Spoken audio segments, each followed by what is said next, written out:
আজকে তোমাদের আমার লাড্ডু গোপালের একটা গল্প শোনাবো।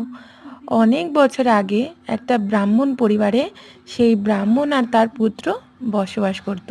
তার পুত্র যথেষ্ট পরিমাণে ছোট, একদম শিশু। তা ব্রাহ্মণ তার সাধ্য মতন তার গোবিন্দের সেবা করত। সে মন দিয়ে ভক্তি করে প্রতিদিন নিয়ত গোবিন্দের সেবা করত। একদিন হঠাৎ তার খুব আর্জেন্ট কাজ পড়ে যায়, আর সেই কাজের জন্য তাকে গ্রাম ছেড়ে অন্য গ্রামে যেতে হতো। এতটাই জরুরি ছিল যে সে গোবিন্দের সেবাটুকু সকালবেলা করতে পারেনি।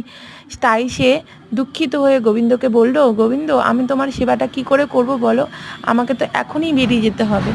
তখন সে কি করলো, তার পুত্র এই কথাটা শুনে তার পুত্র বায়না করলো, আমি আজকে গোবিন্দের সেবা করব।